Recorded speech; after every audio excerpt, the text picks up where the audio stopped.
Contente de vous retrouver aujourd'hui pour mes favoris couture du mois de janvier. Ce mois-ci, j'ai pas du tout cousu pour moi. En fait, j'ai beaucoup travaillé.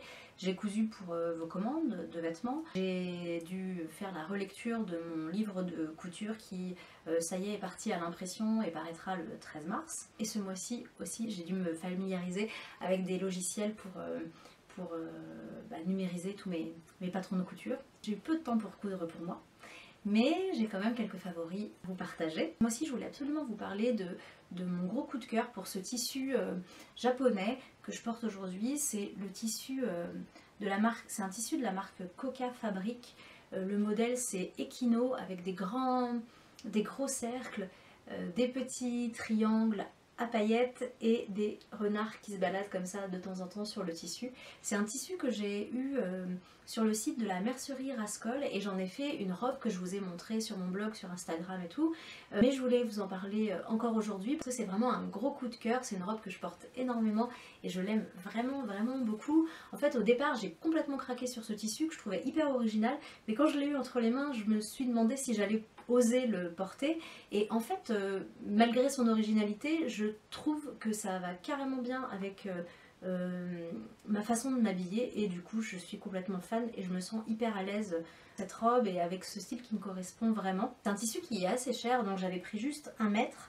J'avais réussi à caser ma robe dedans, donc la robe est un peu courte, mais j'ai dû aussi faire pas mal de découpes, j'ai dû faire des petits raccords qui sont pas parfaits, mais voilà, j'ai quand même réussi à faire un truc pas trop dégueu par rapport à la contrainte. En général, je suis assez fan des tissus japonais, que ce soit les motifs traditionnels japonais ou alors les textures, on va dire. Là, c'est un coton épais, mais j'ai déjà eu entre les mains des kimonos traditionnels japonais et je reconnais vraiment cette texture et cette façon de... ce tissage en fait du tissu que j'aime beaucoup.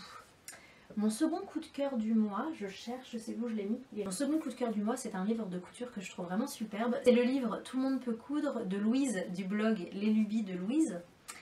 C'est un livre qui est édité par l'Inédite, qui est aussi mon éditeur.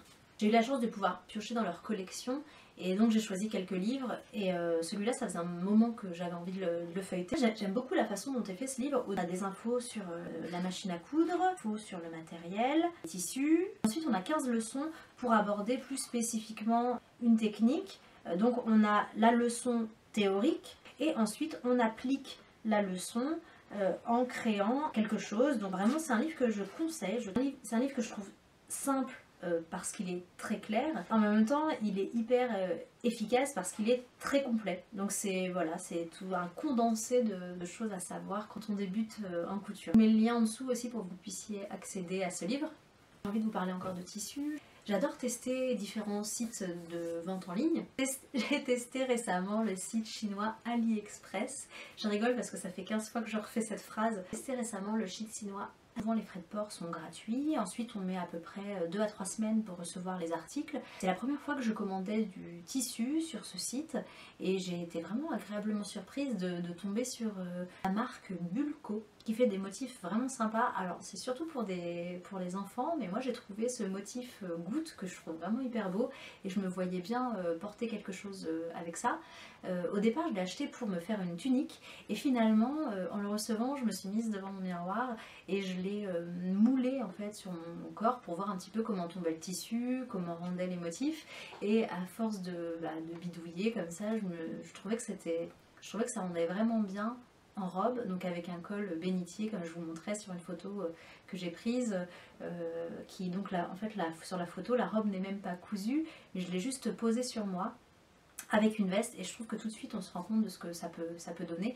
Donc je pense faire une robe avec une jupe patineuse et un col bénitier donc un peu tombant. Mon dernier coup de cœur c'est encore un tissu. J'étais à la recherche d'une maille épaisse mais pas trop, assez vaporeuse mais pas trop non plus, pour me faire un long gilet écru. J'ai trouvé celui-ci sur la boutique All Tissu. C'est une boutique de tissus qui sont vendus vraiment pas cher. J'ai toujours trouvé que la qualité était très bien.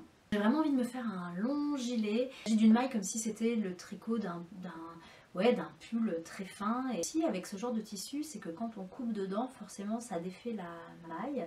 J'avais envie vraiment de rajouter un renfort. Peut-être, je me disais, coudre ça avec une bande de lastin. Donc le lastin, c'est une sorte d'élastique en plastoc assez fin, donc extensible, transparent et assez malléable. Pour être sûr que ça ne se détricote pas quand je vais bouger et tout, parce que voilà, vraiment c'est un gilet que voilà, le genre de gilet tu sais que tu prends comme ça et que tu te mets bien dedans et tout. Et d'ailleurs, oui, voilà, je pensais même faire un gilet un peu dans ce style, genre avec un col un peu châle en fait, c'est-à-dire que tout là, tu as une bande, gilet simple, long, et puis là une bande, et pourquoi pas faire un petit truc un peu asymétrique pour que ce soit un peu original.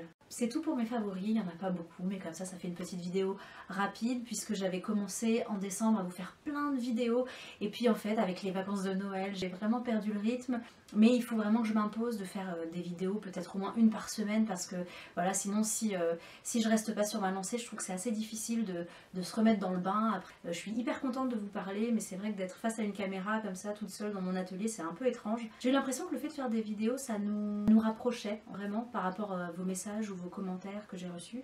Je vous dis à très bientôt, merci d'avoir regardé cette vidéo. Ciao!